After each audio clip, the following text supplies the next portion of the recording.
नमस्कार, AB star news देख रहे हैं आप और अपना उत्तर प्रदेश में मैं हूं आपके साथ सोहन सिंह। सबसे पहले बात करेंगे प्रवीण तोगड़िया की, जो बहराइच पहुंचे। इस दौरान बहराइच बॉर्डर पर प्रवीण तोगड़िया का जोरदार स्वागत किया गया।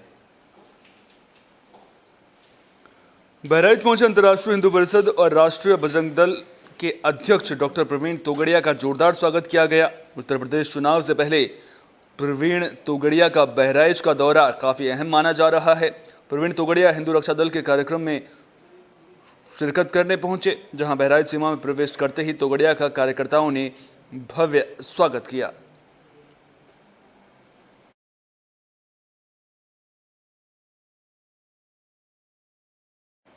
खबर पीलीभीत से है, जहां आंगनवाड़ी केंद्र की कार्यशैली पर सवाल उठ रहे हैं। आरोप लग रहा है कि आंगनवाड़ी केंद्र बच्चों के हक पर डाका डाल रहा है।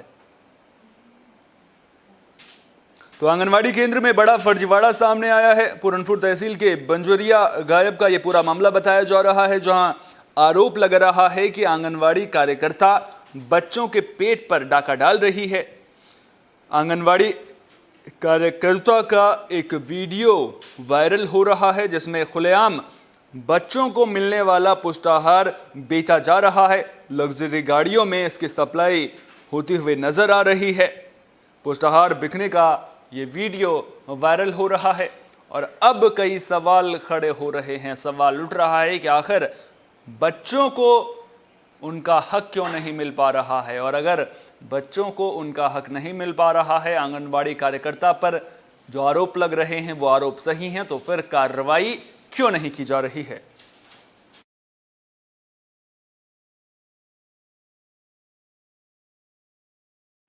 पीलीभीत में यातायात माह के आखिरी दिन कार्यक्रम का आयोजन किया गया। इस दौरान लोगों को ट्रैफिक नियमों के प्रति जागरूक किया गया और लोगों को ट्रैफिक नियमों का पालन करने की सलाह दी गई। तो पीलीभीत में यातायात माह के आखिरी दिन डीएम पुलकित खरे और एसपी दिनेश कुमार ने एक कार्यक्रम में हिस्सा लिया और लोगों से यातायात के नियमों का पालन करने की अपील की। इस मौके पर उन्होंने पूरे महीने होने वाले विभिन्न कार्यक्रमों में शामिल छात्र छात्राओं, सामाजिक कार्यकर्ताओं और बेहतर काम करने वाले लोगों को भी सम्मानित किया। एसपी दिनेश कुमार ने कहा कि सबसे पहले यातायात के नियमों का पालन पुलिस विभाग के लोग खुद करें, और अगर लोग ऐसा करेंगे तो फिर पुलिस को भी इससे मदद मिलेगी। जो सड़क दुर्घटनाएं हैं वो कम होंगी।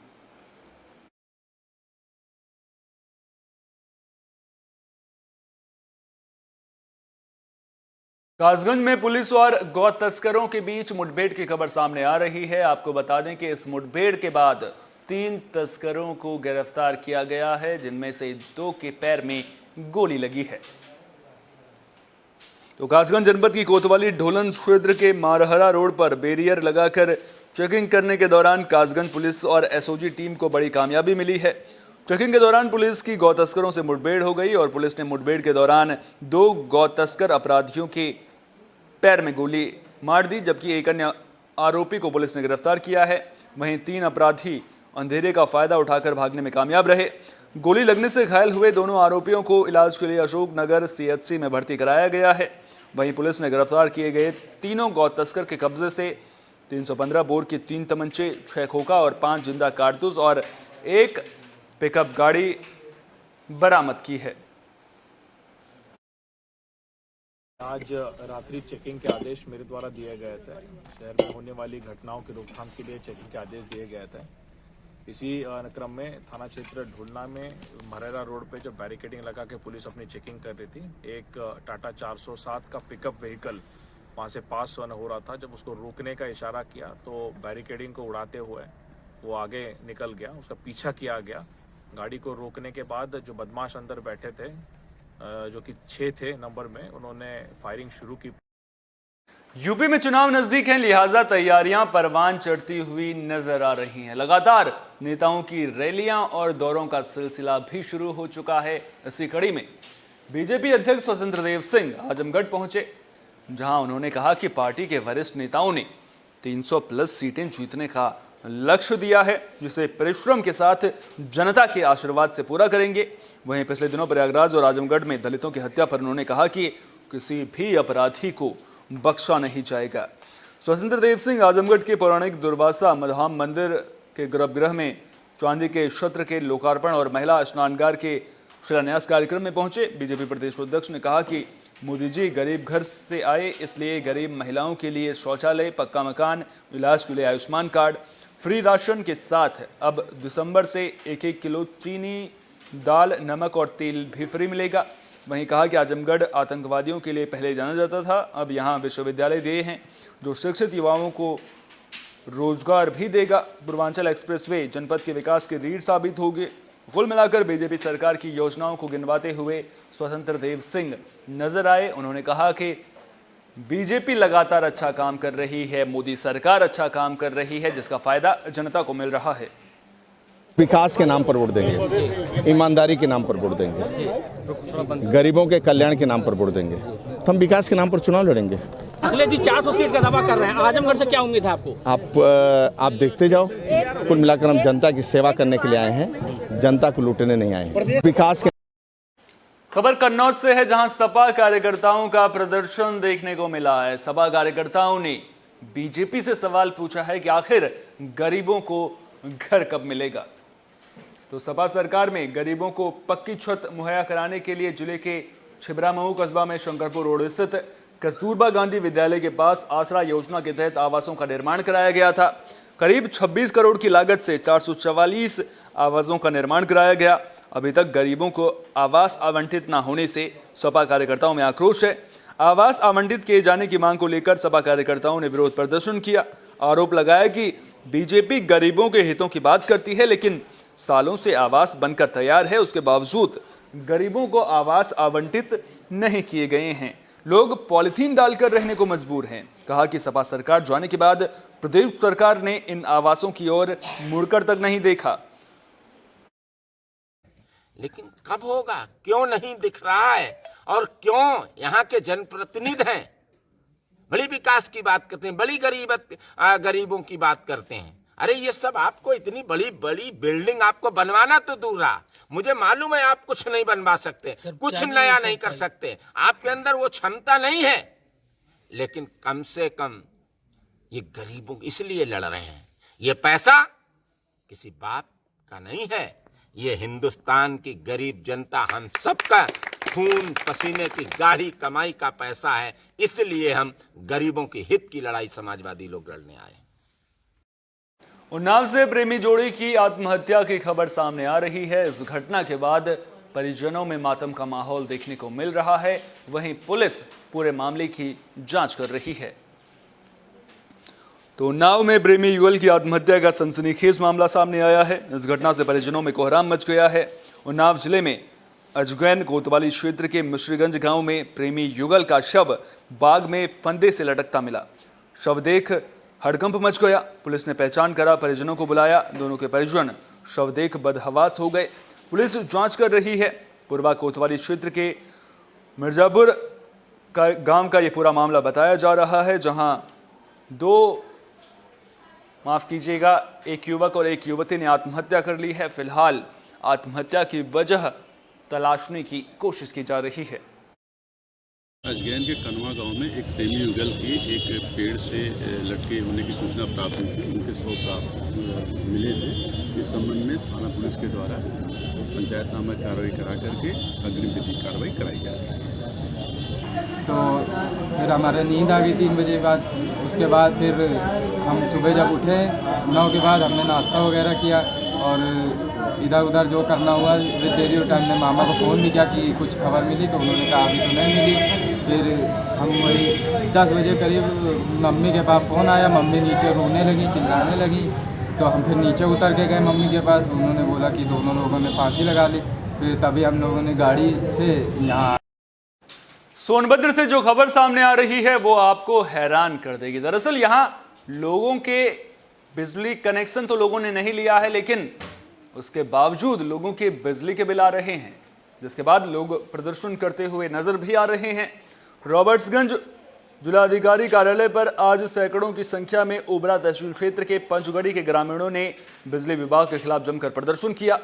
ग्रामीणों ने हाथों में बिजली मीटर लेकर बिजली विभाग के खिलाफ जमकर नारेबाजी करते हुए बगैर कनेक्शन के बिजली बिल भेजने वालों पर जिलाधिकारी से कड़ी कार्रवाई करने की मांग की। जानकारी के मुताबिक जिलाधिकारी कार्यालय पर सैकड़ों की संख्या में ओबरा तहसील क्षेत्र के पंचगड़ी गांव के ग्रामीणों ने हाथों में बिजली मीटर लेकर बिजली विभाग के खिलाफ जमकर नारेबाजी करते हुए प्रदर्शन किया। ग्रामीणों का आरोप है कि बिजली विभाग जल्दबाजी में 2 सालों से हम लोगों के घर पर मीटर लगा दिया, पर अभी ना तो गांव में खंबे लगे हैं और ना ही बिजली के तार पहुंचे हैं और ना ही कनेक्शन ही हुआ है। फिर भी बिजली विभाग हम लोगों को बिल थमा रहा है। कई बार इसकी शिकायत प्रशासनिक अधिकारियों से भी की गई। अब सवाल यहां पर यह उठता है कि लोगों ने बिजली कनेक्शन लिया नहीं है, उसके बावजूद लोगों का बिजली बिल कैसे आ रहा है, जब गांव में खंबे भी नहीं लगे हैं, तारें नहीं बिछी हैं। सवाल कहीं ना कहीं प्रशासनिक कार्यशैली पर खड़ा हो रहा है, सवाल बिजली विभाग की कार्यशैली पर खड़ा हो रहा है। आखिर कागजों पर किस तरह से इस गांव में बिजली दिखाई गई है, ये भी अपने आप में बड़ा सवाल है। उम्मीद करेंगे कि प्रशासनिक अधिकारी इस पूरे मामले को गंभीरता से लेंगे और ना सिर्फ गांव में बिजली पहुंचेगी, बल्कि जिस तरह से फर्जी बिल लोगों को भेजा जा रहा है उसको लेकर के भी जिसकी भी लापरवाही है उसके खिलाफ सख्त कार्रवाई की जाएगी।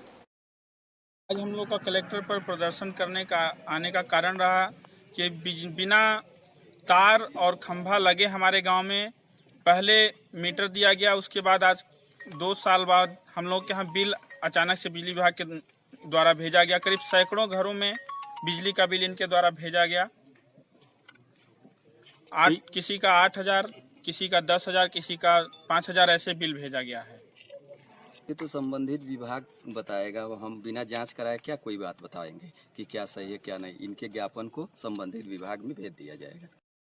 आगरा में परिवहन विभाग अलर्ट नजर आ रहा है। दरअसल सर्दी के मौसम में सड़क दुर्घटनाएं बढ़ जाती हैं, जिसे रोकने के लिए अब परिवहन विभाग ने कमर कस ली है। साफ तौर पर किस तरह से दुर्घटनाओं को रोकना है, इसको लेकर के काम किया जा रहा है। तो जिस तरह से आगरा में सर्दी विकराल रूप धारण कर रही है, उसको लेकर परिवहन विभाग ने भी कमर कस ली है। सर्दी के मौसम में कोहरा होने के कारण आए दिन दुर्घटना होती थी। इसी बात को ध्यान में रखते हुए आगरा रोडवेज ने बसों, फोग लाइट, शीशे और अन्य व्यवस्था कर ली है। सर्दी और कोहरा होने से दुर्घटना होने की संभावना ज्यादा रहती है। इसी को लेकर आगरा के ISBT, ईदगाह, बिजली घर, बस अड्डों की व्यवस्थाएं दुरुस्त करते हुए नजर आ रही हैं। फोग लाइट लगाई गई हैं ताकि लोगों को, खासतौर पर वाहन चालकों को दिक्कतों का सामना ना करना पड़े। दरअसल कोहरे की वजह से विजिबिलिटी कम हो जाती है, जिसकी वजह से वाहन चालकों को ज़्यादा दूर तक दिखाई नहीं देता है। आप तस्वीरें देखते होंगे किस तरह से धुंध की वजह से हेडलाइट ऑन करके ड्राइव करते हुए लोग नजर आते हैं। सर्दी के शुरुआत में ही उत्तर प्रदेश परिवहन निगम आगरा क्षेत्र द्वारा अपनी समस्त बसों में शीशे पूर्ण करा दिए गए हैं। जिन फ्रंट शीशों पर स्क्रैच थे उन शीशों को चेंज करा दिया गया है और सभी गाड़ियों में फॉग लाइट लगवा दी गई है, जो कोहरे के लिए कारगर है, जिससे कि दुर्घटना की संभावना नहीं रहती है। फॉग को काटती भी है, फॉग लाइट उसका नाम ही है जो कोहरे को काटती। कन्नौज में एनसीसी छात्रों ने जागरूकता रैली निकाली, जिसे एसपी ने हरी झंडी दिखाकर रवाना किया। आपको बता दें कि रैली के जरिए लोगों को ट्रैफिक नियमों के प्रति जागरूक करने का काम किया गया। तो यातायात नियमों के लिए जागरूक करने के लिए कन्नौज एसपी की अगुवाई में एनसीसी छात्रों ने रैली निकाली। यातायात माह के तहत ये रैली निकाली गई।